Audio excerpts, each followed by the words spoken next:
Welcome back to Beaver Sports Talk on the Beaver Sports Radio Network. Remember, coming up February 2nd will be the OSU Dugout Club Diamond Dinner. That's Friday, February 2nd, as the baseball team will be offering a dinner to support the OSU baseball program. $35 a plate, open to the public.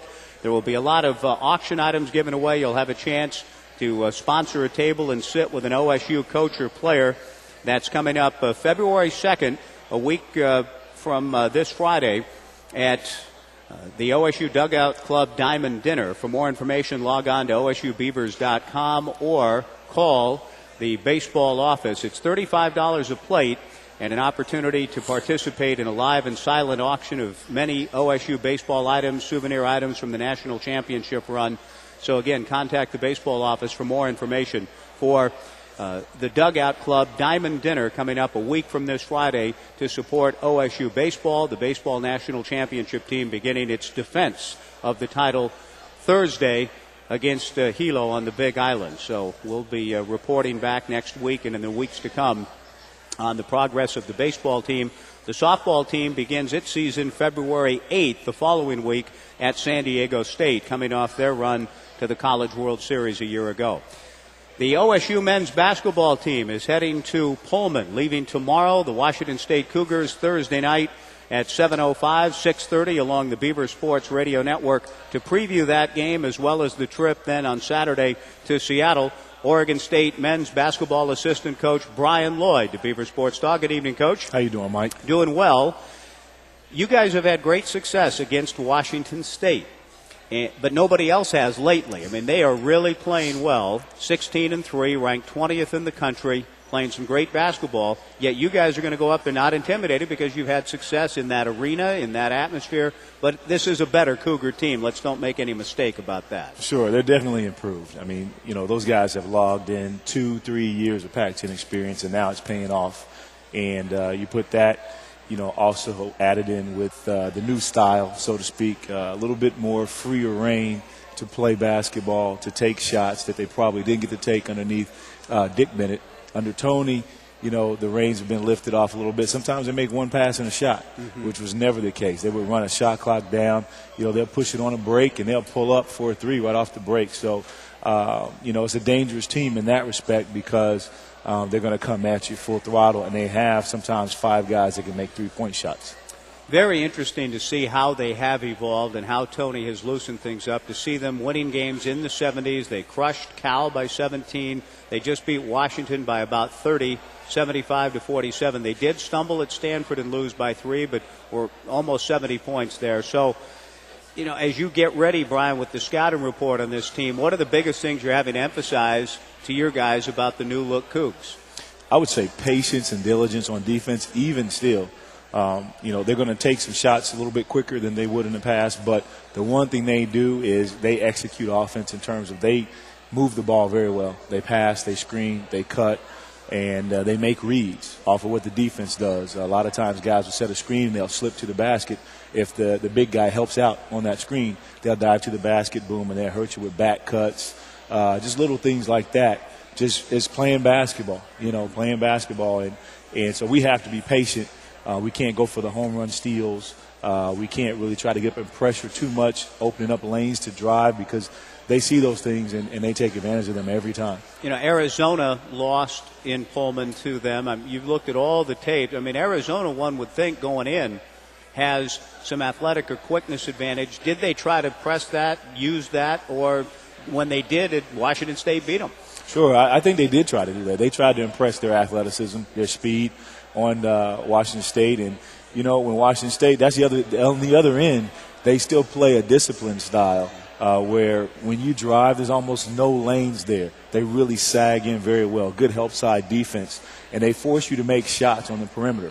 When Arizona stumbled with making the jump shot and they couldn't get anything going off the drive, then they started to get a little bit antsy. They got tighter. Every shot became, we got to make this shot, we got to make this shot. And then on the other end, Washington State was playing as loose as a goose. They were just making everything. And so the game just eventually just went away. Arizona had no momentum. Washington State had it all.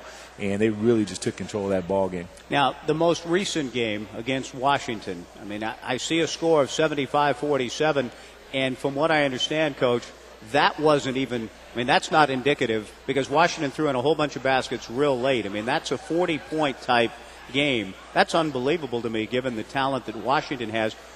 What did you see happening as that game unfolded? Well, they were without their best player, Spencer Hawes, and that took away their interior game, the enforcer, the guy who they rally behind, who can do it inside out. And when they were not able to make outside jump shots early and establish that, well, they struggled. They struggled a lot. They didn't do a good job defending Washington State at all. And it was kind of like, when we played USC, we were struggling on offense a little bit, and then we come down on defense, and everything they threw up was going in. It was that kind of ball game from Washington State, and Washington was never able to rally. If you have any questions or comments for Coach Loyd tonight about OSU men's basketball, feel free to give us a call toll free on the Dutch Bros Sports Talk hotline, 877-600-6433, 877-600-6433. We'll be joined a little bit later by Krista Reinking to talk about 2 Civil War games coming up and a lot of good basketball played by the OSU women in the Bay Area. We'll talk about all that with Coach Reinking, but for now it's Coach Loyd if you want to jump in here, 877-600-6433. We'll take a quick break. Beaver Sports Talk from McMenamin's on Monroe on the Beaver Sports Network. You'll find a surprise.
Okay, everybody, we have another T-shirt to give away. If you are in possession of ticket number 2621.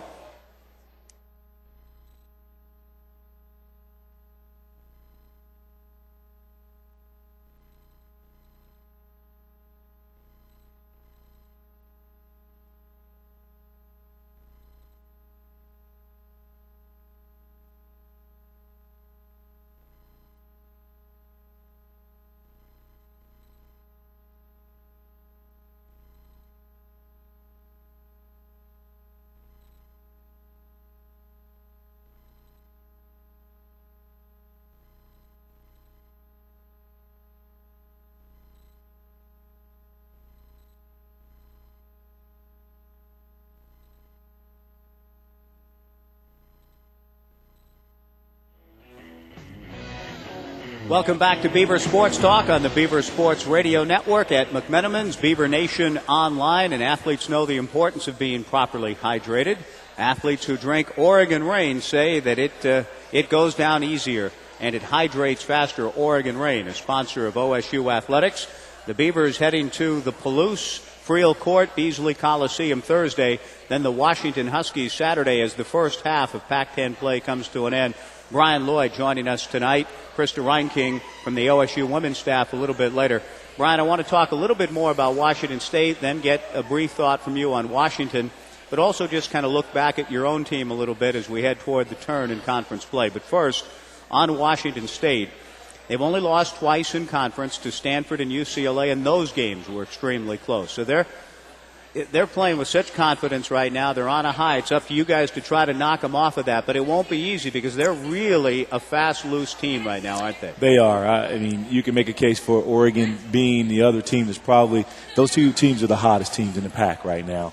Playing with a lot of confidence, enthusiasm, and they should. They're winning ball games. They're playing better than they played in the last 2-3 years for both teams. So, it is up to us to try to stop that, stifle that. When you look at a UCLA, when you look at a Stanford, those are two teams that really slowed the game down on Washington State, really kind of took the air out of the ball, so to speak, because if you want to play up-tempo, get up and down, try to outscore us, it's hard to win that game against either one of those teams, Oregon or Washington State.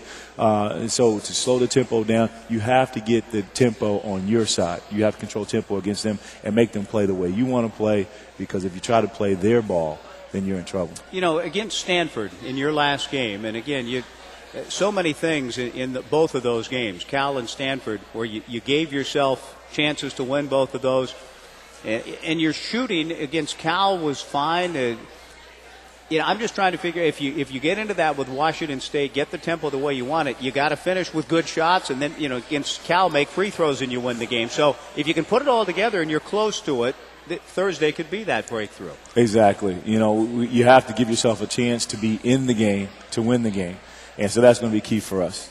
Not let it get out of hand like it did against Washington, and just keep ourselves within reach. And then those last 5-6 minutes, do the things down the stretch that it takes to win the game. We've been in ball games. A lot of games this year that we've lost have been close games, and we just got to continue to get over that hump. We're still a young team, working out the kinks for some guys. Josh Tarver's still coming, not quite put it all together yet, but, we know that he will. I mean, to do what he's done thus far has been amazing for a freshman point guard. So it's just a matter of us continuing to stay the course and not give in, not look at our Pac-10 record, and just understand that we have gotten better. With each game, we're getting better. We're playing in the best team in the country. I mean, in the best league in the country against the best teams. So that's the tough part, is that you see your team getting better, but you're playing against the best there is to offer out there. In terms of Josh Tarver, it's tough to be a freshman point guard in any league, but in the toughest league in the country, even more of a challenge. What do you see happening with his game, and as we get to the midway point of what's already been a pretty long season, what do you think needs to happen for Josh just to help him to keep elevating? He's got to keep his confidence up. He can't second-guess himself. He's taking great shots, and he's playing a lot of minutes. Maybe that's part of it. Maybe we need to cut back on some of his minutes so that he's fresher at the end of games. He's a workaholic. That kid is in the gym every day working on his game individually as well as what we do for practice as a team. And, so nobody, looks at his work ethic and says, hey, he's not getting enough shots up, or he's not doing – I mean, he's a student of the game and he works at it. So he's just got to stay positive and stay with what he's doing. And if he remains confident in himself, then those shots will start to fall.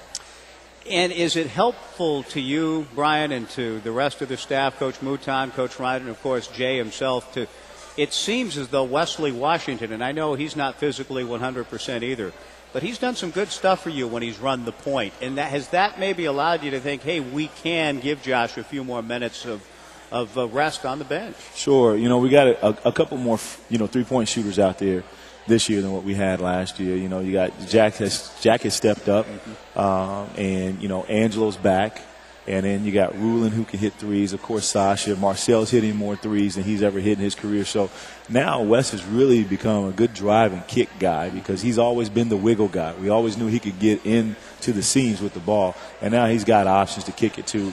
And that takes the pressure off our shooters. We shoot the ball better when we're in drive and kick situations. What about Rulon? I know he's already endeared himself to Beaver Nation with the way he's come in and played, whether it's shutting down Ryan Anderson, who'd been hurting you. I mean, Anderson was torching you early, and in comes Rulon in 8 pitches, an 8-minute shutout that barely lets him touch the ball. I mean, this kid has, I don't know if he's a gamer or what, but it looks like, his basketball IQ is really high, and he's really played well lately. He has. All of our freshmen have gotten better from the first day of practice to now. And Rulon is, he's a great example of that.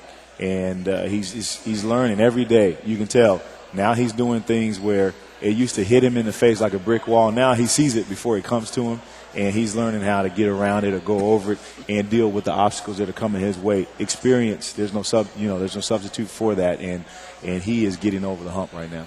Coach, before we let you go and we'll shift into talking about the Civil War games coming up here in a minute, I want to get a quick thought from you about the Washington Huskies. And I know it's one game at a time, but are you at all surprised? I mean, I know I look and see them at 1-6 after they got off to a 10-1 start. You mentioned Hawes' injury.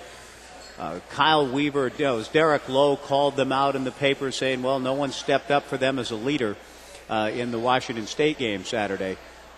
They're talented enough, they're good enough, they're well coached enough. If you start hearing talk like that, I expect the Dogs to be an angry bunch this weekend against both schools, and I still think they're going to win a lot of games. I don't know what your thoughts are about that. Sure. It's a situation, like I said, you take your best player off the court, they are a very young team. A very, very young team. That's what a lot of people don't focus on. You lose an NBA lottery pick and several other seniors who scored points for you. And then you got a sophomore point guard. You got freshmen starting at the wings. You got a sophomore starting at the power forward. Got a freshman starting at center, who's your best player. An extremely young team. Probably threw too much on them early with the ranking and all those things. And now you're starting to see, well, they are young. They're kids, and they're going to continue to grow. Just like this whole league is just going to continue to grow. It's going to be a great league again next year. It's an exciting time right now to be in the Pac-10. No, my goodness. It is. It's one challenge after another. And for you guys, though, you played well on the road the last time you were out. And I have a feeling guys drew confidence, didn't they, from the last trip? They did. Getting that win at ASU did a lot for us. And like you said, we know we can go into Washington State's house and win. We know we can go to Washington and play well, and they better believe that they can win there as well, right. Especially the situation where they're probably as young or younger than we are right now. It's a great time for us to go on the road. We've been 5-1 against Washington State. There's no reason for us not to be confident that we can go in and beat those guys, but we have to be diligent about how we do that. We can't go in cocky. We can't go in saying, hey, it's the same team we've beaten, that we swept last year. They're not. They're different. They've got more experience, and they're confident right now. And they don't want to lose that ranking. So we have to be diligent on playing good defense, stay together as a team, work the ball, get good shots. Coach, thanks for the time. Good luck this weekend. Always we'll see you up there. Mike. Brian Loyd joining us on Beaver Sports Talk. We'll take a break. Come back with OSU women's assistant coach Krista Reinking as we continue from McMenamin's on the Beaver Sports Network.